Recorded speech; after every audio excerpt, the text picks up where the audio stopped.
member for Peterborough-Kawartha. Thank you, Madam Speaker. I would like to say I'm sharing my time this afternoon with the member from Lakeland. It is always an honour to rise in the House of Commons and speak on behalf of my constituents of Peterborough-Kawartha and for all of Canadians. I am the Shadow Minister for Families, Children and Social Development, and I've been pretty vocal in my cry of the mental health crisis across this country, and in particular our kids. And they're not doing okay. And today what we're going to talk about in the House directly impacts our children. So what are we talking about today, Madam Speaker? Today is an opposition motion day put forth by our leader of the Conservative Party of Canada, and an opposition motion is put forth by us, so we are the official opposition. We are not in government. We don't get to set the agenda. We don't get to set the policy. We are here as opposing members to bring balance to the government. The problem is we don't just have the Liberals in power. We have an NDP Liberal coalition that signed a deal that is deeply hurting Canadians.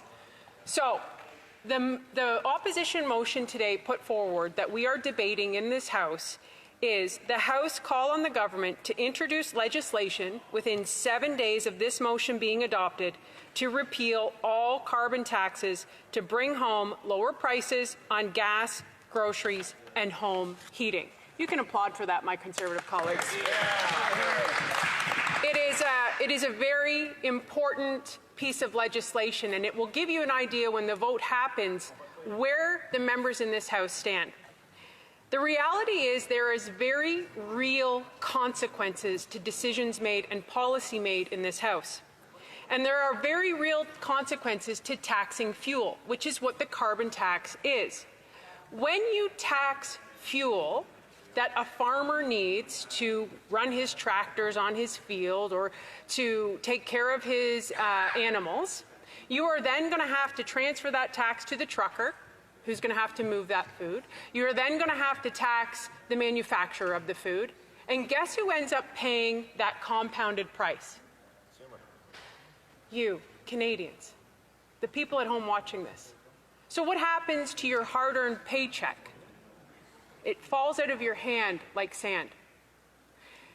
I asked last night through my social media channels to hear from my constituents, because that's what we're elected to do in this House. We're elected to listen and to be the voice of our ridings. There are about 115,000 people in my riding of Peterborough-Kawartha. We are a bellwether riding, which means we are reflective of the entire country. So we're a bit of a microcosm of what happens in Canada. And I asked people to share their stories with me of how the carbon tax is impacting their lives. And I asked if I could read it into the record. So that's what I'm going to do right now, Madam Speaker. And I'm going to start with Shannon Montgomery Sundberg, who wrote, "Where do I even start? As a business owner that needs fuel for everything that is used, truck parts, plow parts, machinery, oils, insurance. Add on to the fact our customers are not able to pay the money owed to us due to their family situation. So many families struggling they cannot afford to hire extra help. We are in a position that there is not enough work to keep the business going. Then add on the stress of no income coming into the household. It starts affecting your mental health, as to which there is no help. It is so much more than carbon tax. It is a whole broken system. Ontarians are being forced out. We feel forced out, unwanted by a government that should be helping its people, not stomping on them while they are down. The division this government has put upon its people makes me cry almost every single day. There is nowhere you can go and not see the difficulties upon people. As a mother with 4 grown children, with spouses and grandchildren, I worry every day about the cost of food, healthy food. Can you imagine as a mother not being able to offer good, healthy food to your kids and their kids because you're trying to hold on to yourself? I'm a very proud Canadian with a very disgusting feeling for my government, my whole government. Every single person under our Prime Minister has had every opportunity to walk away or speak up. We the people voted the government in, and we the people should be able to say enough is enough. We want a government for the people. Yeah, thank you, Shannon. Chad wrote in, We live in a rural part of Ontario with the current fuel prices to fill my truck and SUV for my wife and I for 1 week is about $325. We spent $500 last week on groceries, and we have a family of 5. $825 in 1 week for groceries and fuel.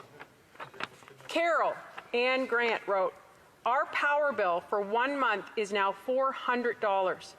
With heating our home, it takes our whole pension to pay household bills and leaves nothing for groceries."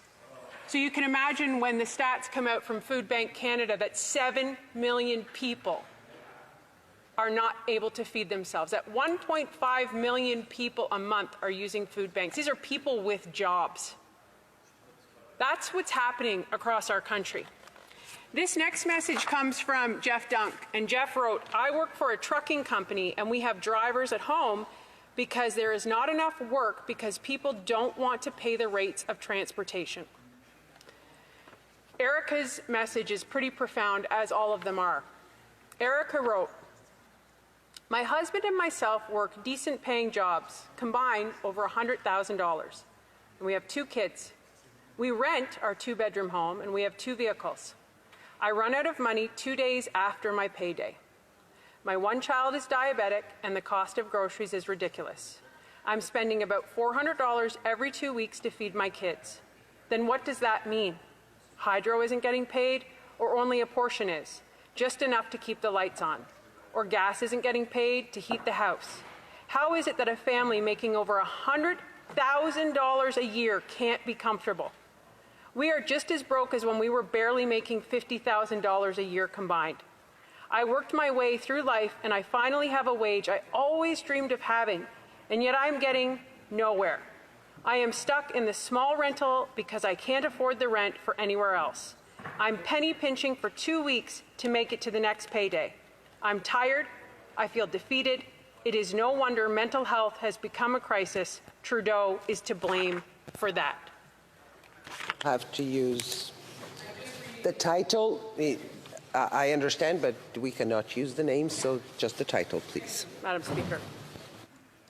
So this is the reality across the country. Because parents are not okay, because they are so busy worried about paying for food, heat, hydro, groceries, their kids are less engaged. They don't get the attention they need. They feel disconnected. We know this. If you read the Child First Agreement study that came out in August, this is an incredible organization that studies. This is what's happening to children in our country. Food security in children is up 29%. Canada ranks 30 out of 38 in the OECD child well-being. Canada ranks 81st out of 193 countries on the Global Kids' Right Index, which is down from 48th in 2022. And Madam Speaker, listen to this one. Suicide is a leading cause of death in children. Yes, this is linked to carbon tax, because the most compassionate thing you can do as a leader is make life affordable. That is what we need in this country. Jennifer wrote to me, "We have lived comfortably in a budget so that I could stay home with our kids because childcare was through the roof. My husband works nights at a logistic warehouse for a major grocery corporation. Never in the time that he has been there has there ever been such a slowdown, especially a week now before Thanksgiving. They are cramming more orders onto less trucks. The stores aren't selling the volume, so the orders are smaller, less frequent, and production is down to a third of normal volume. Hero workers who worked there, I'm reading this into the record because she wrote it, asses off during COVID, are now getting slapped in the face right before Christmas with layoffs and jobs lost. That is what the carbon tax has done to my family." Donna is a senior from my community. She called me this summer and she said, "Michelle, would you please stand in the House of Commons and ask the Prime Minister this question?" She wanted to know if he could live on $1,300 a month, because that is what she is doing. I have traveled this country. I have listened to the frontline workers who have severe burnout because they too are struggling with the cost of living. if the people who are on the front lines of our healthcare, of our social services, of our education system are not okay, if our parents are not okay because they're laying in bed at night wondering if they're going to be able to keep their house, our kids are not okay. The most compassionate thing we can do today is approve this motion, get rid of the carbon tax, and care for these Canadians who are suffering. Thank you, Madam Speaker. Questions and comments? Questions et commentaires? The Honourable Member for Châteauguay-Lacombe. Thank you, Madam Speaker. Madam Speaker, the last time I heard my honourable colleague speak, it was during the debate for childcare, that we were trying to put into place childcare framework to ensure that affordable childcare was available across the country. My honourable colleague mentioned how unaffordable childcare was by one of her constituents, and so I'd like to hear from her, why did she spend all of that time during that debate arguing against affordable childcare? Well, member for Peterborough-Kawartha. Thank you, Madam Speaker, and to my colleague across the way. Everything I said in that debate is true, because 50% of the people eligible for the Liberals' childcare that's going to save the world can't even access it. So that is what we're reading into the record. And for her record, we absolutely voted in favor of it. But the reality is, it's not working. And if she does a Google search today, she will see local childcares across this country shutting down because the program is doing exactly what we said, which is not rolling out correctly, and people can't access it. Questions and comments. The Honourable Member for Saint Bagot. Thank you, Madam Speaker. I'm looking at point A of the Conservative motion. The Bloc Québécois supported the so-called clean fuel standard. So maybe you can answer this question for me, Madam Speaker. You know a lot about parliamentary procedure. How is it possible to support a regulation, a standard? Honourable Member for Peterborough-Kawartha. It sounded like the member was asking the Speaker that question. Is there? It was. I have translated. The Honourable Member was being a bit facetious, but the question was to the Honourable Member. Facetiousness in the House of Commons, Madam Speaker? I'm shocked. Listen, I think the reality is what I would say to my member, to my honourable member from the bloc, is I would like to know how many constituents have called them and said, we support a radical increase in tax on our fuel. That's what I would like to know. How many constituents are happy that fuel is going through the roof and increasing the cost of their home, living, groceries, and food? Questions and comments. The Honourable Member for South Okanagan, West Kootenay. Well, thank you, Madam Speaker, and I'd like to thank my colleague from Peterborough-Kawartha for her speech. And she's right in that Canadians are hurting. The price of gas, the price of food, and yet all the Conservatives put up as a solution is to cut the carbon tax. The carbon tax went up 3 cents a litre this year. There was such a lot of rage farming. I did get a lot of calls from my constituents who didn't know that federal carbon tax doesn't apply in British Columbia, that it was only going up 3 cents. The price of gas had gone up almost $1 in that time. Nothing of that was due to the carbon tax. The reason people are hurting in terms of the fuel increases is because of the greed of the big oil companies. And so when the Conservatives had said absolutely nothing about that in this place, when are they going to face the facts and tackle the real problem? Well, Member for Peterborough-Kawartha. Thank you, Madam Speaker. Listen, I respect all my colleagues in this House, but that's laughable, okay? Like, the interest rates that the Liberals and NDP, who signed a coalition, said, lock your interest rates in. They're never going to go up. Everything's going to be great. People are losing their homes. So to say that we are not doing anything for affordability it's bonkers. You have people that Liberal NDP are wasting money at an astronomical amount. Inflation is through the roof. Interest rates have jumped to 5%. People cannot make their mortgage payments. They can't feed their kids. So to tell us that we're not doing anything, it's bonkers. The Conservatives are the only members in this House fighting for affordability to help people be able to afford to live.